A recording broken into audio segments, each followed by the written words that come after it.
right, everyone. Welcome to. Hold on. Hold on. Hold on. This is episode. Let's get through this. This is episode 29. I'm here with Jack, and Jack has an announcement before we get started. I just came from the dentist, and I thought he was a really good dentist, and now I'm beginning to wonder. He did a crown, and I have a sort of. A lot of people listening won't be able to see you Because they Just don't, you. yeah, a lot of people, I take comfort in the fact that a lot of people are not seeing this. But anyway, I was Okay. trying to decide whether it's foolish for me to try to go on, but I can still, I'll power through it somehow. Okay. Okay. Well, if we need to cut it, you just let us know. Okay. All right. And well, we already know you. However, some people listening may not know that That. you were the director Yeah. of the 2004 Tony Award-winning production of Henry IV. Oh, wow. Yeah. What a gorgeous thing that was. I mean, also, there's a sort of interesting story here. Mm-hmm. Because first of all, I had done a production of Henry IV Mm-hmm. at the Globe. I was still at the Globe at that time. Am I right? In What 04? years? Pardon me? 2004? Yeah, because I officially left San Diego on 2007. I Okay. was living on both coasts. Sure. But I had recently done Henry IV, parts 1 and 2, in an adaptation by my friend Dakin Matthews, who played the Welsh guy, Owen Glendower. Mm-hmm. Dakin being one of the only people in America who can do a Welsh accent, which is very important because that's part of the joke and part of the world of that play. And Dakin was an original member of the acting company when it first started out with Patti LuPone and Kevin Kline. Mm. And he was a West Coast guy, and Kevin and Patti were East Coast. And he left the company quite early.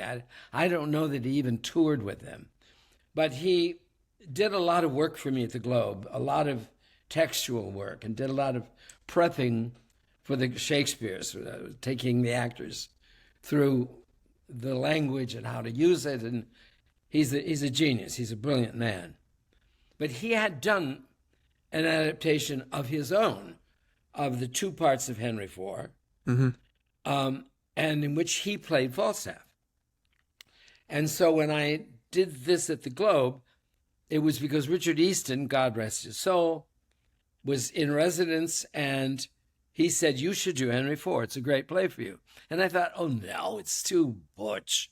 It's all those guys and Right. leather and, rawr. It's a wars. It's this, no. And he said, "Don't be ridiculous. It's the kind of piece that you do extremely well." Yeah. And I read it and I thought, God, this is really good stuff. It really is Yeah. good stuff.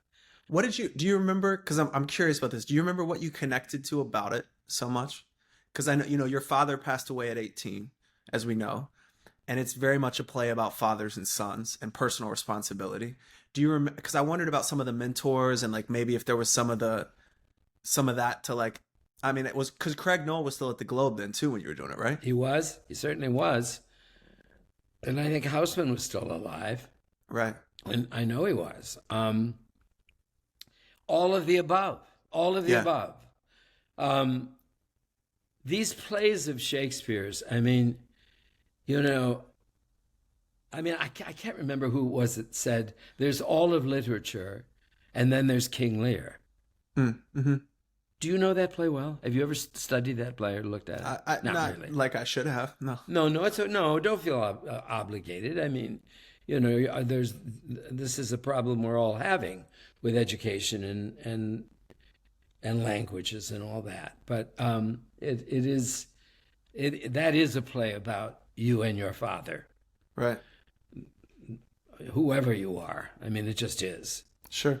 And I did it twice. I did it my first season at the Globe, and then I did it with Hal Holbrook toward the end of my reign there. Mm-hmm. But the Henrys, I got into it. I mean, it's like being in a novel. It really is. Mm-hmm. But I decided when I did it at the Globe that I was going to do it. I asked John Goodman, who was very heavy at the time, Mm-hmm.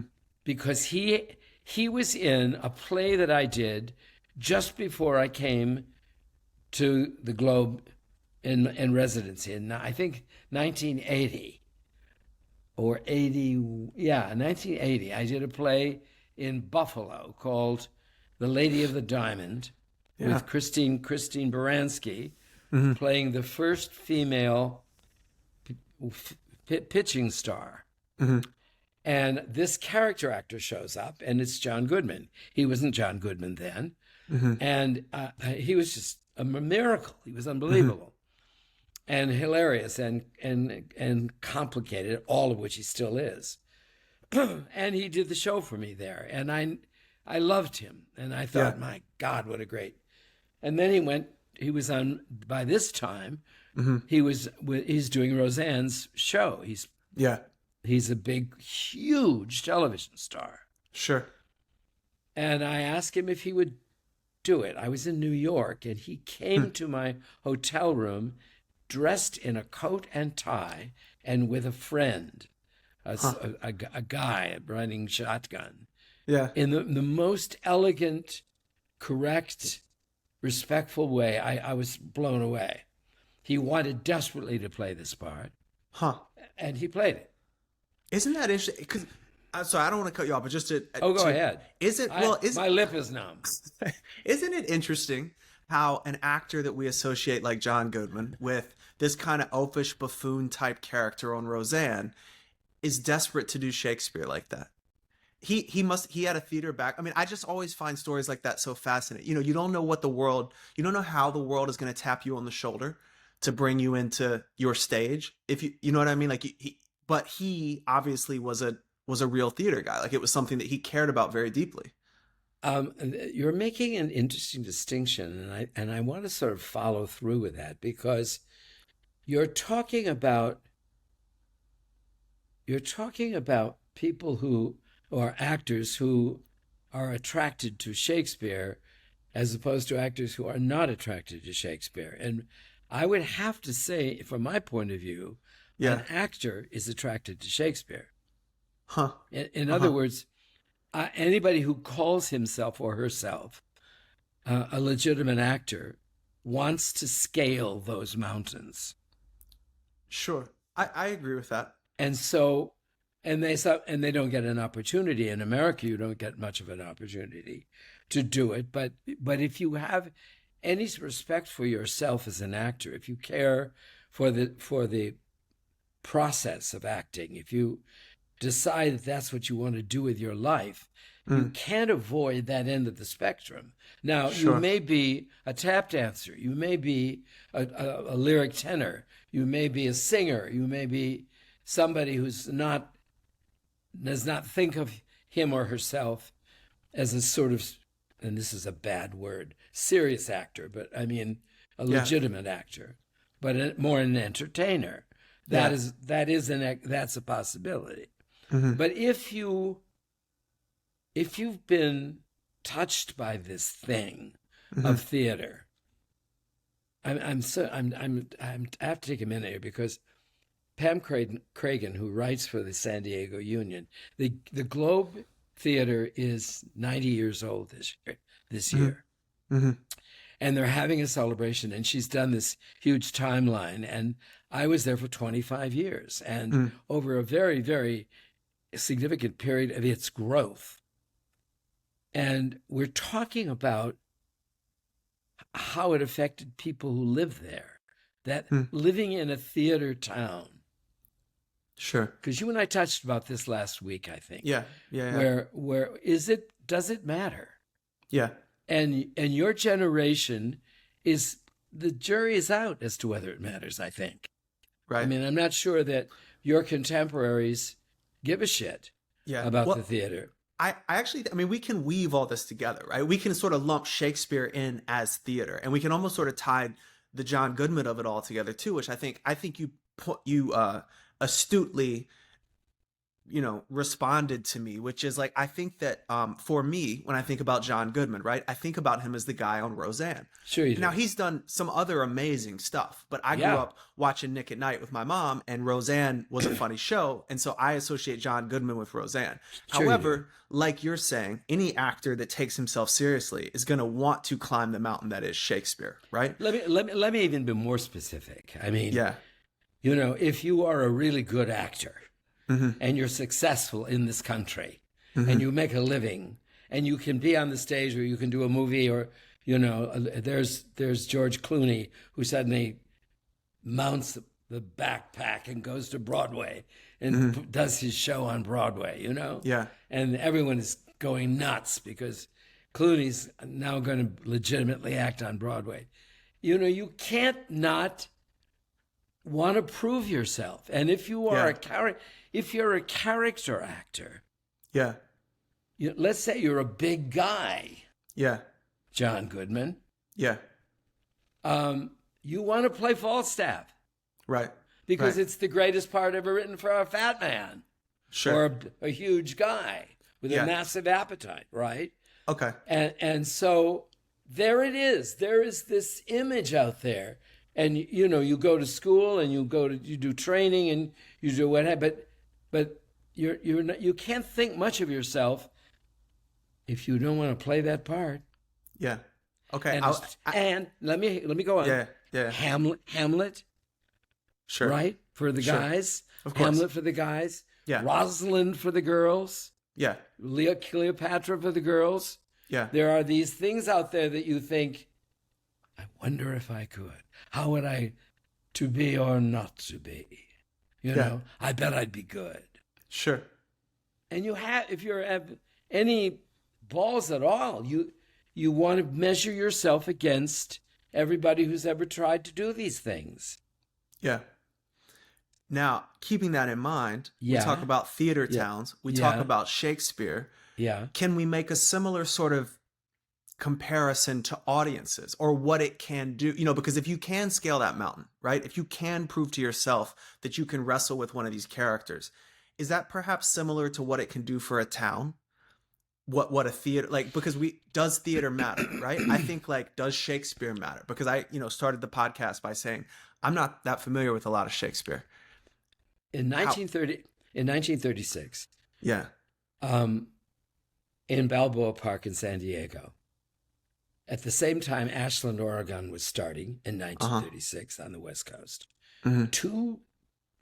two towns decided they were going to have Shakespeare troops because, when people went west Yeah. in America, when the people got off the boat and they traveled west to the West Coast, Yeah. they inevitably took two things with them, a Bible and the works of Shakespeare. Huh. Did you know that? No. Well, I it's love true. that. Yeah. It's true. Yeah. That is what our inheritance is. That is how intelligence and education crossed America Yeah. with two books, the Bible and Shakespeare. Yeah. Okay? So for early people in our country, those were the two pillars Mm-hmm. of spirituality and education and greatness. Okay? Yeah. Yeah. You had to have both of those things in your possession. Mm-hmm. So a lot of places wanted to do the Shakespeares. They did. I mean, they were free, Mm-hmm. Mm-hmm. So 1936 in Balboa Park, they brought this little troupe from Chicago, Mm-hmm. this little group of actors, and Irene Tedrow and Martha Scott. Martha Scott was the first Emily in our town, in that play. Mhm. She created that part. She was in that troupe. The guy that makes golf clubs, what's his name? Yeah, yeah, yeah. Mr. Titleist? No. I'll try to find it. Gee, nuts, damn. Jeremy, can you help me with this? You can't, can you? God, okay. Maybe it'll work. Maybe I'll get it out. Somebody listening to this podcast has got those clubs because it's a big. Right. He made a fortune. The guy made a Right. fortune, but he Right. was an actor in that damn troupe. They had this little group of people, and they Yeah. did 3 Shakespeares in 1936, and that Yeah. became the Old Globe in San Yeah. Diego. And Yeah. every summer, they did a little repertory company with 3 Shakespeares. Yeah. Now, families, if you started, I'm fond of saying, nobody goes to the theater by themselves. Sure. Somebody takes you, a teacher, a relative, your parents. Somebody takes you to the theater to see your first, whatever it is, Rumpelstiltskin, or How the Grinch Stole Christmas, or whatever. Somebody takes you. Sure. And so suddenly there you are as a child. If in San Diego, your parents in the 30s and 40s and 50s, there were 3 Shakespeares in the park. What a cool thing to do in the summer. Let's go see the plays. If you went at 10 years old and saw your first play, by the time you go to college when you're 18, you've had 8 years. What's 8 times 3, 24? Yeah, 8 times 3 is 24. You've seen more Shakespeare than most people in universities who are teaching it. Right. That is a graduate course. Right. So a community that chooses to go to the theater, that's their jam, that's their family deal. Mm-hmm. They have all of this knowledge, all of this experience. Yeah. It's kind of fabulous when you think about it that way. Yeah. Exposing children to 3 shows a year. What do you think is the value? I agree. I'm just curious, let's really dig in. What is the value to knowing Shakespeare, to seeing Shakespeare?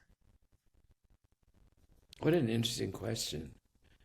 How do I even begin to answer that? Well, it is the high water mark of theatrical achievement. Mm-hmm. Nobody did better than he. Some did well. Moliere, people like that. But there are these pieces. You see also language. The other thing that's going on is I have this theory that in the 1564, no, in 1602, 1607, Yeah. people go to the theater the way that we go to concerts. Mm-hmm. I think because Shakespeare was making that shit up. Yeah. He was making phrases and words and ideas. Yeah. And so he was like a jazz guy. He was like the latest. He was like Taylor Swift. Right. And so I just believe. Well, no, I love comparisons like that. I like thinking about things like that. I'm actually, she's on my mind today because this new album has just broken, and I was reading in the New York Times today that since like 2022, maybe, she's written 200 songs. No. 200 songs. Alan, she has. I don't know if I believe that. Well, it was in the New York Times. I mean, this would be the first time something was ever in the New York Times that wasn't true. All the news that's fit to print. That's what they used to say. Yeah. Anyway, I'm sure she works very hard. Yeah. I agree. Well, I'm not into it. 200 songs? No, her. Yeah. I'm Oh, not into it. I was thinking about us, and I was yeah. thinking about the fact that when you get to be a certain age, the way you know you're alive is Hmm. that you are conversant with all the stuff that's going on with all the other people that you know. Right. So you know who the great singers are, and you know the great jugglers maybe or whatever. You know that everybody's talking about Halston, the Yeah. designer, Yeah. Yeah. Yeah. or Coco Chanel, and Yeah. suddenly you know who that is. Yeah. But after you get to be a certain age, you've packed all that stuff with you. You're Sure. carrying it along with you in the decades, and you're absorbing the latest fads and the latest music and the latest thought theories and all of that sort of stuff. And then you get to the point where you think, I just can't pack any more in. Yeah. I don't have room for Taylor Swift's latest 200 songs. I can't, and, Yeah. and Jeremiah was saying to me, do you listen to her music? And I said, no, I really don't. Yeah. She fascinates me as a phenomenon, Yeah. but I don't know her. And I'm thinking, God, this little white girl with bangs, and all these people are into this, and Right. they're thinking, what does that mean? And she's talking about wood, and we get excited about all that. I mean, I'm but not. I'm not up on the Swiftie dialogue. But I want to use all this. what Right. I'm saying is, Yeah. as you go older, Yeah. you can't continue Yeah. to carry all that's going on in your mind with you. Sure. And so you make choices. Or, I mean, when I'm fond of saying, I don't know, I'm wearing contemporary clothes, I guess. I'm wearing a black shirt and a black pants, and this is a black watch plaid overshirt. Sure. So, Sure. okay, what year is that? Well, 80s, 70s. Sure. I'm certainly not wearing fashions from 2025. I don't shop like that anymore. Well, So yeah, but what I'm saying is that, but fashion is a circle, like what you're wearing, and hold on, I want to tie it all together because here's what I think: is it true if you're saying like, okay, you don't have space in your mind to pack all that stuff with you, right? You can't pack Taylor Swift, right? Culturally, is that how we're treating things like is Shakespeare part of this conversation? Should Shakespeare, like, we get mad at the newer generations for casting aside Shakespeare? However, good point. Terrific point. Because he's lasted since, 1567 or whenever he was born. right? His stuff is still being done. Sure. Not only that, he's got jokes that still work. Right. Do you believe that? I mean, nothing goes sour, nothing goes flat Yeah. faster than comedy because it's so fresh. Yeah. And that's why people think it's easy or whatever. They all get it all wrong. But Yeah. the truth of the matter is, Rosalind to Phoebe, sell when you can. You're not for all markets. That still gets a huge laugh in the theater. Right. So his stuff has lasted. It's so good. It's still packed. People pack it. Yeah. Okay. Well, then, and so here's what I'm Okay. saying. Why? No, I understand why. And What I'm trying to get at. And will Miss Swift, will her lyrics survive the next 300 years? Doubtful. But I think that's a little. I'm not. Now listen, I'm not going to sit here and say I should. they're going to be that. singing Taylor No, Swift. that's terrible. I also think it's a misunderstanding of what her value is. Honestly, look, I have a lot of thoughts about what Taylor Swift represents culturally that we could go into on our Taylor Swift podcast. I'm a little nervous to go down that rabbit hole right now on the theater podcast. No, but I agree with it. So I think Shakespeare is so popular because he mapped the truth of reality better than anyone. right? I think that he wasn't ahead of his time. He was simply putting down on paper the cycle that keeps repeating itself. The same way, whether you're Christian or not, Yes, right? I do understand that. Yeah. The Bible maps out the stages of your life and the sort of way to go about your life to live in a sort of, and I know there's a lot of controversy about certain things in it, but I'm just saying, like, as a sort of broad statement, it maps out a reality, a way of moving through reality, a spiritual way. Yes, that is more true. Like, and by true, I don't mean you don't have to say it's right. I just mean it's more true to a certain kind of life. Like, and I feel like Shakespeare's that way. He maps the cycles of being a human in the most truthful way. And when you can get to the truth, right? It's like Taylor Swift has a song called "You Belong With Me." I think it's maybe the greatest pop song I've ever heard. Like, some days I'll just be walking by myself in silence and I'll think, man, when they wrote "You Belong With Me," they really said, that's the greatest pop song I've ever heard. Because it doesn't mean it's my favorite song. It just means, like, when I look at, and the greatest, I like it as I say that it's the greatest pop song of, like, this era. And it's just about a girl who longs after a guy who's into another girl. Somebody else. Yeah. Yeah. Has there ever been? I just read about that today. That very lyric. I read about that in the paper today, and it made an impression on me. So I'm thrilled that we're talking about this. And if you listen to it, it is catnip for anyone who has ever been male or female from the age of, like, 6 to 86. Because everyone knows what everyone knows what it feels like to be that person longing for someone who's longing for someone else. Like, nothing cuts deeper, right? Story of my life. Yeah. Dude. Kind of serious. I have an unbroken series of unrequited love affairs.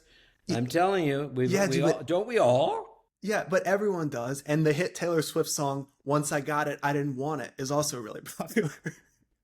Oh, is that she write that too? No, I made that up. Maybe we should love read it. that. Yeah, well, that's the companion piece to "You Belong With Me." Once I got him, I didn't want him. Because he's got a lot of issues and he drinks too much. But anyways, let's get back to, I love having these conversations about Shakespeare. The main reason I do is because why did I miss out on him? I'll preface with one thing, right? I was not the greatest or most curious student through my schooling years. I had a really good English teacher in the 10th grade who got me to read Death of a Salesman. She tried things like Hamlet, but it didn't work because I couldn't get past the language. But I do remember reading Death of a Salesman, and I think something, clicked. Woo Allen would say energetically, the story of the sort of, like, corroding American dream and the lies that go on really connected to me or my makeup or whatever. I could not get into Shakespeare. I just couldn't do it. And I'm curious from your perspective, because you obviously did. And I'm curious from your perspective, like, what, I know you had great teachers and you had a great but it's just, because I'm such a curious person now, and I just wonder how it missed me. Well, I think I would have to say Shakespeare's hard, man. It's hard.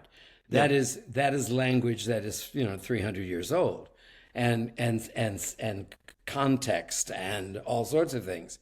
So the trick is, I think there's nothing worse than bad Shakespeare. Yeah. But if you see great Shakespeare, which very few people can, because it's very hard to do, and you need people who can really do it, who really know how to make it, how to hark that verse, and that's a great point. Make that, And so suddenly, you think to yourself, I saw that, and it wasn't very good. Then you go to another theater, and there is Jude Law. Or what is the guy, Bailey, the new star that's in Wicked, Jonathan Bailey, who's Richard II I saw in London, and Nick Heitner, the former director of the National Theater, who's a friend of mine who directed that, said, now we get movie fans coming for Jonathan Bailey who don't know Shakespeare. And so it's a problem because they're laughing in the wrong places. Yeah.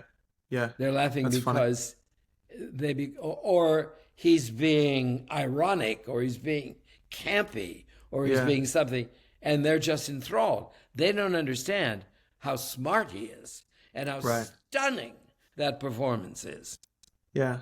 So there's a perfect example. Here's Yeah. Jonathan Bailey, who apparently can do anything. He can sing. He was in, I think he was in Company in London, and did another that thing about I Can't Get Married Today. He played that part. Mhm. He's unbelievable, attractive, young, vital, thrilling. I see this performance of Richard II, and my mouth is open. He's Yeah. phenomenal. He's phenomenal. Yeah. And you don't have to know anything about Shakespeare. Even these fans, these women who come in, who are here because of Wicked, they come to see him, and they don't know what Richard II's about, but Sure. they're enthralled because he's a great actor. Hmm. Then you think to yourself, wow, that's good Shakespeare, isn't it? Yeah. It makes the sense that you couldn't read it. You need to see it to make it accessible in a lot of ways. I really agree with that. You need to hear it. Right. You need Right. to hear it. Yeah. You, a Yeah. writer, you need to hear it. I mean, I'm fond of saying this about Tom Stoppard, Mm-hmm. who's maybe our greatest, or among our greatest living playwrights right now. Yeah. Tom is only interested in how the words are spoken and how they sound, like a musician. Yeah. That's how I wrote when I wrote Safe. I feel like I hear, because all I wanted to do was be a musician my whole life, basically, and I just ended up writing. But it's like I always really obsess over how it sounds, but I lost some of that grip because when you start hearing people do it and it's sort of out of your hands, you're kind of like, well, what am I obsessing over every pause, break, comma because of some rhythm that only I can hear, when it's just going to get taken and go over? Do you know that in the first half of the last century, people used to go to hear a play, not to see a play? Yeah. That's what they said. We're going to hear a play. Yeah. They went to hear a play. Yeah. That's how people talked about the theater. When I was learning how to, this may sound crazy, and I don't know if I've ever told a lot of people this. When I was trying to teach myself how to write plays before I wrote Safe Space, I would download the audiobook of plays and just listen to it when I walked. Because that's how I think about it, is with that rhythm of language. Alan, do you think you'll write another play? No, I don't know. No, I'm obsessed with this idea. I thought about it the other day, and I wanted to ask you. I don't know, man, because I've been obsessed with the idea of like what makes a life valuable. And I've been obsessed. And you know what? I was looking the other day, and it was saying something about impact, right? And you don't always have impact in the way you think. But I feel like subconsciously my whole life, what I've really been striving for is impact. I used to always tell people, I was like, I don't care. I want to write something to where I don't care if anyone comes up and tells me how much they like it. I want them to tell each other about how much they like it. I don't need people to come but I'm saying all that to say, does new theater have impact? And all these are just questions we're throwing out there. I don't know. But that's something I actually think about it a lot, because I'm supposed to be in the theater. I just don't know why. I don't know how you make money in the theater in a lot of ways, and I don't know about impact. Well, we should talk about money, because money's different. I mean that doesn't enter into it. What we're getting into is when Shakespeare writes a line, and it sears the brain, so that many, many decades later, it's still in your mind. Sell when you can. You're not for all markets. Yeah. Or to be or not to be, or, oh, pardon me, thou bleeding piece of earth, that I am meek and gentle with these butchers, or whatever it is. It is the activation of the language that lasts. Sure. Not the visual, not the picture. I agree. So the thing is, if you want to have impact, chisel something in words that people remember. Mm-hmm. Because That's how you get carried along. That's Yeah. how you survive. Yeah, but people have to see it.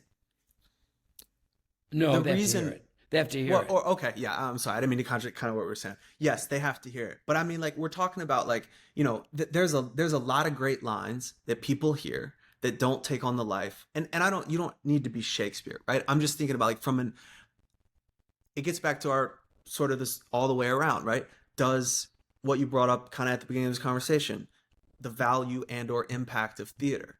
And Well, it's a well, go the ahead. phenomenon of podcasts now Right. that we're doing this, Yeah. and we hope or think or posit that somebody doing their exercises or running by the water are Yeah. listening. They're listening, Yeah. and we now realize that we're finding ourselves lonelier and lonelier, so Yeah. that people are wanting to belong to something, so they come with us to listen to what we're talking about because they respond to it.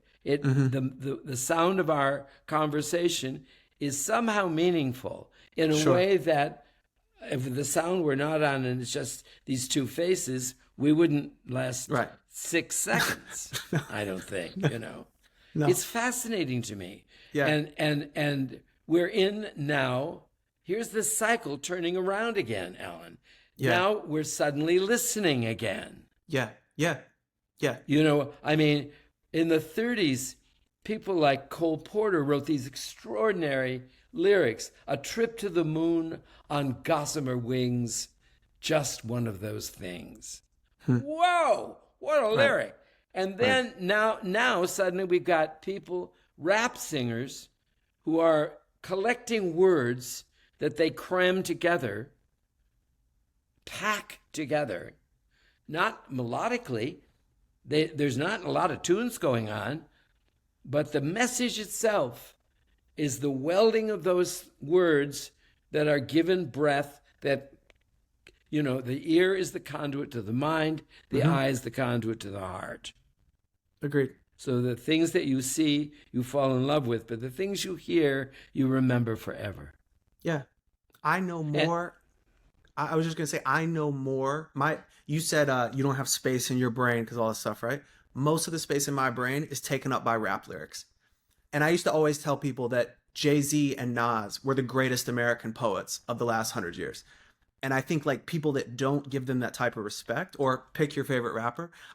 But I know, and this is we could talk for an hour about this, because what I'm gonna we say, just have. well, almost what I'm gonna say is, what I'd love to, maybe next episode or an episode after this, is figure out something changes between generations about what is accessible, right? But what is genius about Shakespeare? How do you transport that genius to younger generations? Because what I'll say is, maybe Shakespeare isn't valuable to a kid born in 2025. Maybe the truth of what Shakespeare is saying is valuable. And is there a way then to learn from Shakespeare and then deposit that truth in a way? And that's where I wrestle with, okay, if you're going to write a play, how do you write a play how do you take all of the wisdom from the past and figure out, how do I make I think this all the time about movies. Teenagers don't go to the movies. It was literally an art form created for them in many ways. Right. They don't go to the movies anymore. Young people don't go to the movies. Wow. That's why all the movies being made are about nostalgia, or they're catered to, either it's the big box office things, or there's like this element of remakes and all this kind of stuff. Like, we are a culture of nostalgia, and movies feel like they target people above 30, because those are the people that grew up going to the movies, or 6-year-olds who might go see Toy Story 7. But it feels like, to me, there's a I don't know if it's conscious or not, but there's not being stuff made to get kids and teenagers getting back to movie theaters. And maybe there will be some sort of resurgence. But I guess what I'm saying is, like, how do you make a movie that a 19-year-old wants to watch?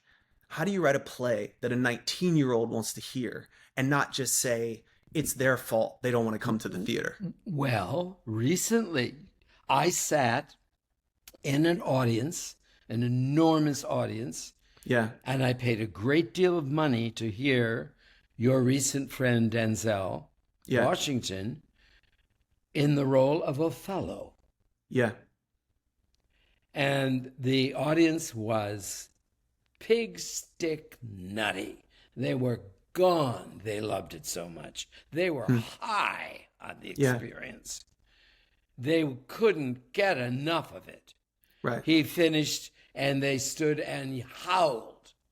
The combination of their hero, Denzel Washington, and doing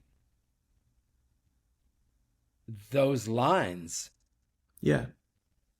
the combination, that was pretty potent. Yeah. Was it great Shakespeare? Not really.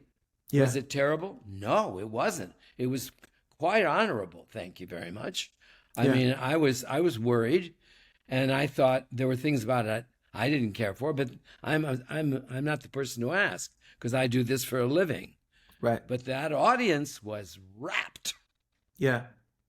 and there was that 300-year-old script in his mouth, Yeah. and he was working the room. Yeah. And so they got it. Yeah.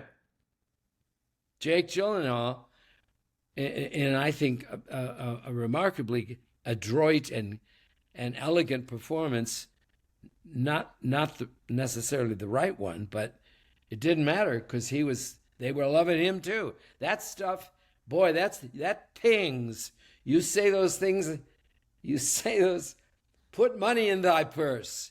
Put money in thy purse. I mean, you hear those lines and you think, wow, this is really good. Yeah. Yeah. So there's something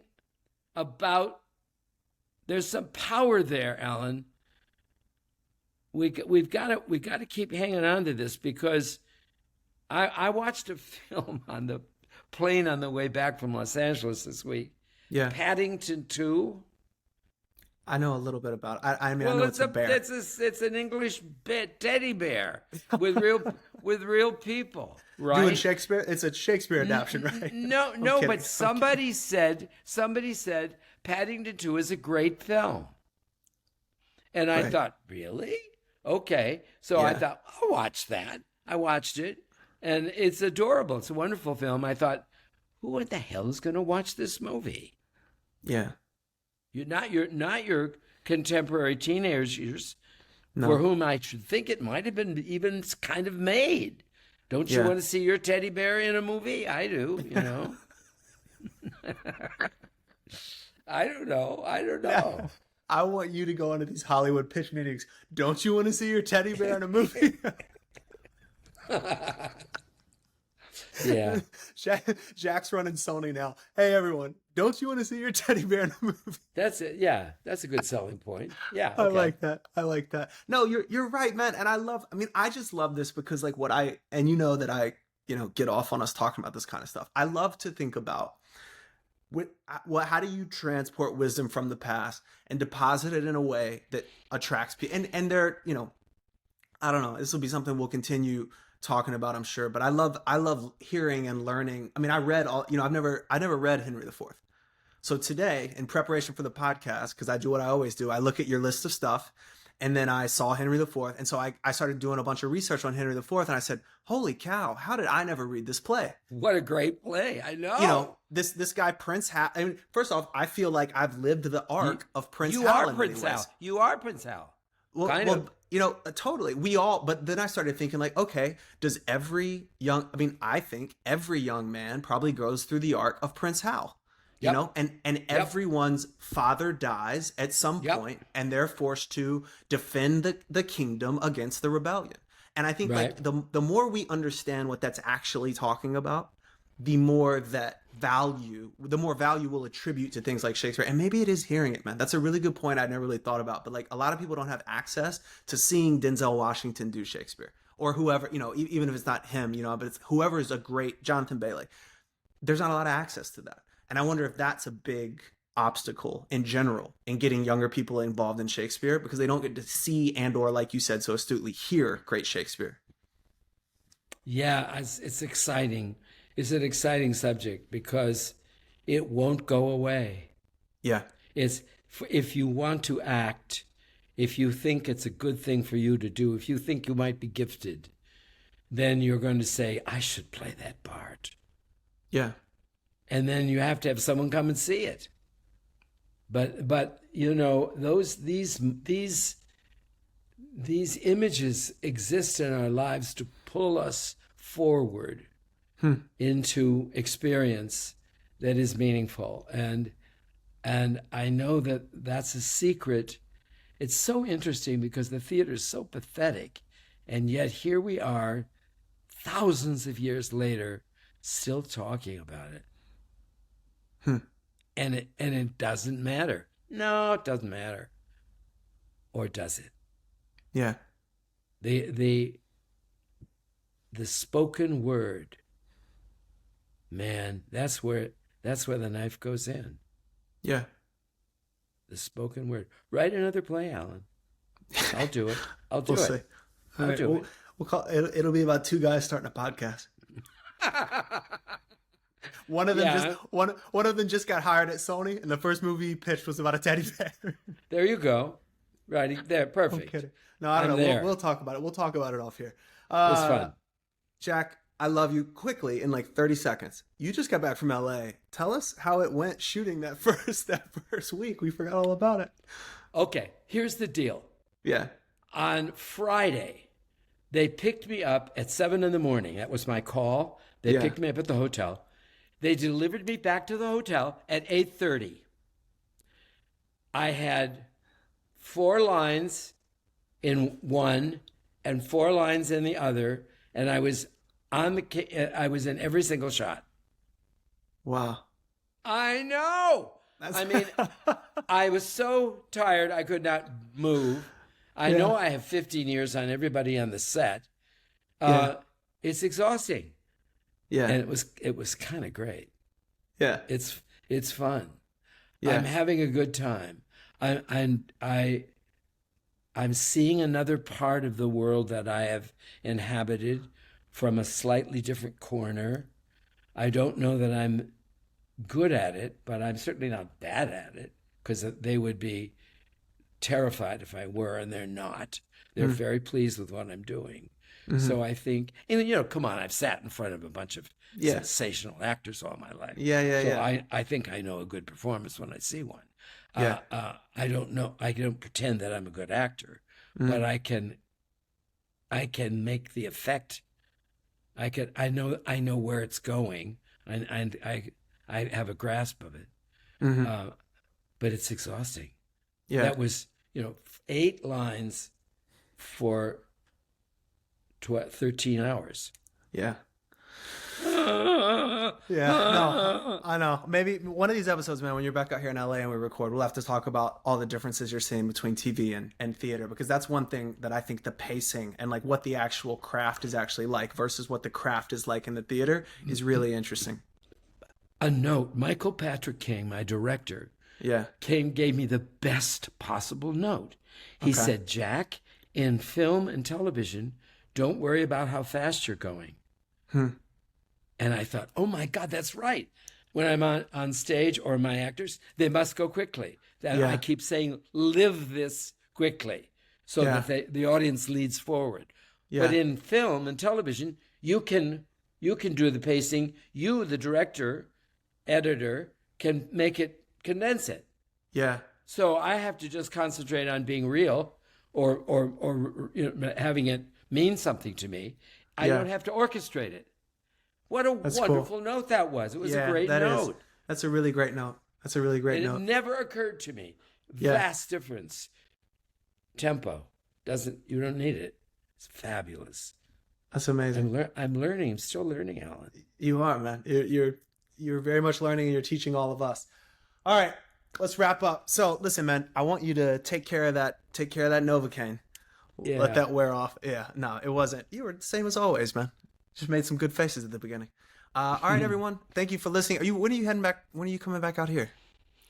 I'm flying out on Monday. On Monday next, I'm on a flight. Tuesday, we could have supper. I'll be there. It's a day of rest. I don't have to do anything. And then I start working on Wednesday. Amazing. Wednesday, All right. Thursday, Friday. I shoot Wednesday, Thursday, Friday. I shoot Wednesday, Thursday, Friday. All right. All right. Well, let's let you get some rest in now. Thank you, everyone, for listening. Jack, we love you as always, and we'll Love you talk to back. you soon. Thank you. Bye. Thank you, everyone.